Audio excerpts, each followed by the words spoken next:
पप्पू यादव पूर्णिया जीत रहे हैं, ये बात अब तमाम सर्वे तमाम जो एग्जिट पोल है वो इस बात को प्रमाणित कर रहे हैं। पप्पू यादव पूर्णिया के बेटे हैं, पूर्णिया उनकी मां है। इस बात का असर कितना हुआ है ये आप पूर्णिया जाइएगा तो आप समझ पाइएगा। बीजेपी खेमा जो है वो भी इस बात को लेकर अब चर्चा कर रहा है कि क्या पूर्णिया में संतोष कुशवाहा हारने वाले हैं। बीमा भारती तो कहीं रेस में ही नहीं दिखती हैं। देखिए, TV9 भारतवर्ष का जो सर्वे हुआ है और पीपल्स इनसाइट पोलस्ट्रेट के द्वारा सर्वे किया गया, पूर्णिया में हजारों सैंपल्स यानी हजारों लोगों से बात की गई। वहां के जितने भी विधानसभा है, चाहे रुपौली हो, धमदाहा हो, कस्बा हो, इन तमाम जगहों पर जो टीम है वो पहुंची है और ये जानने का प्रयास की है कि पूर्णिया का मूड क्या है। पूर्णिया का मूड पप्पू यादव का मूड है, यानी पूर्णिया में कोई भी जाति हो। पूर्णिया में अगर आप गुलाबबाग मंडी जाइएगा, हम वहां पर गए, हमने भी कई लोगों से चर्चा की।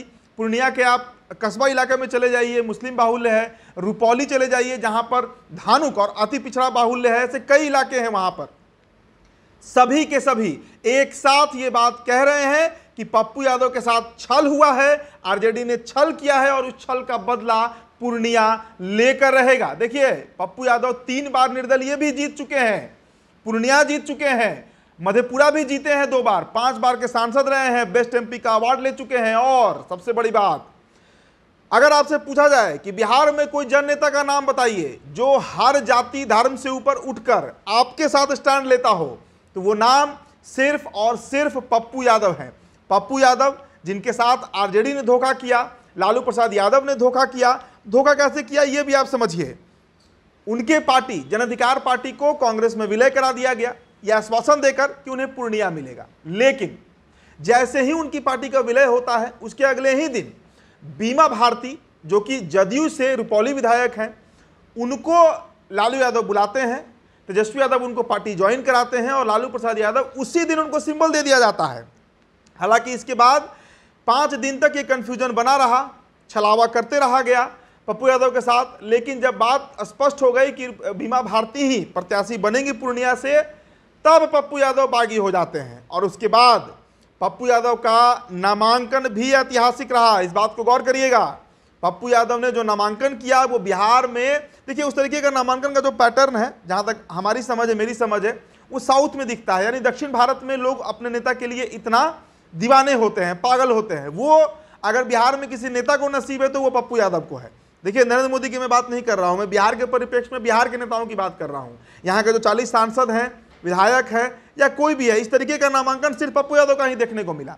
और उसके बाद पप्पू यादव लगातार रण में बने हुए हैं। तो पूर्णिया लोकसभा पप्पू यादव अगर फतह करते हैं, तो हम बार बार इस बात को कहते हैं और फिर कह रहे हैं और 26 तारीख तक कहेंगे, जब तक वोटिंग नहीं हो, कि पप्पू यादव सीमांचल के नेता बन जाएंगे, कोसी के नेता बन जाएंगे। 8 लोकसभा सीट है वहां पर, मधेपुरा कहिए, कटिहार कहिए, भागलपुर कहिए, अररिया कहिए, सुपौल कहिए, ये पूर्णिया कहिए, ऐसे कई लोकसभा सीट है जहां का एक छत्र नेता पप्पू यादव बनकर उभरेंगे। इसके पहले मोहम्मद तस्लीमुद्दीन को वो खिताब हासिल था। मोहम्मद तस्लीमुद्दीन सीमांचल कोसी के क्षेत्रीय छत्रप थे, लेकिन उनके निधन के बाद वो जगह कोई नहीं ले पाया, वो जगह खाली पड़ा है।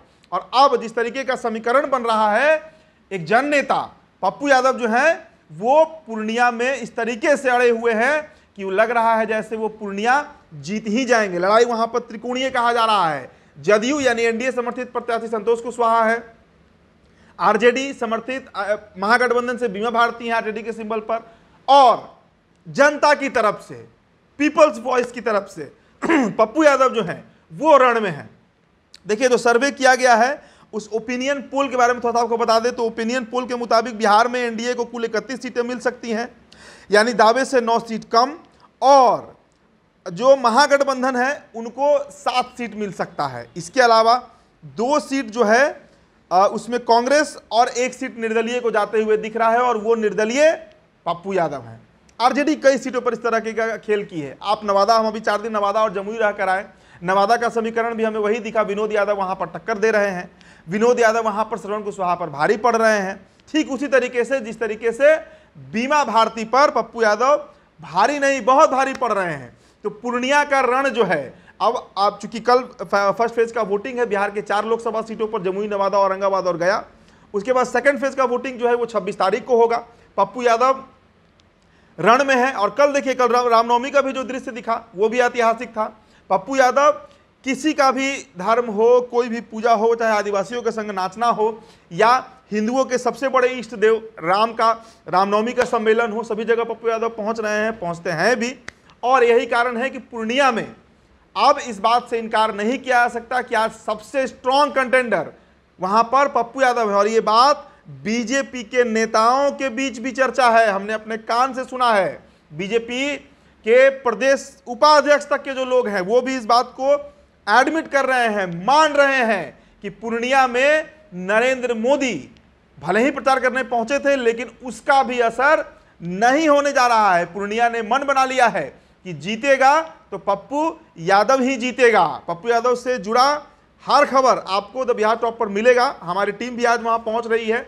हमने वहां पर यह प्लान भी किया है कि हर विधानसभा तक हमारा रिपोर्टर जाए, वहां के आम जनता का नब्ज टटोले, प्रखंड तक जाए, हर जाति से बात करे, अल्पसंख्यकों से बात करे और ये समझने का प्रयास करेगा कि पूर्णिया इस बार किसे अपना सांसद बना रहा है। फिलहाल इस रिपोर्ट में इतना ही। बहुत बहुत शुक्रिया।